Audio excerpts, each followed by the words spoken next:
छत्रपतीचं नाटक दाखवलेलं आहे। छत्रपतीसाठी मनोज जरांगे मरायला तयार।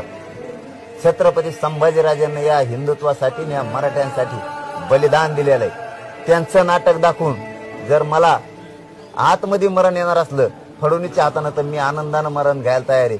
माझ्या छत्रपती शंभूराजांनी हसत मरण पत्करलेलं आहे, हसत, पण धर्म बदललेला नाही।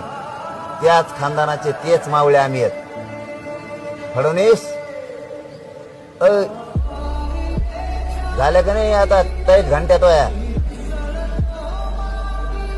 टंटडा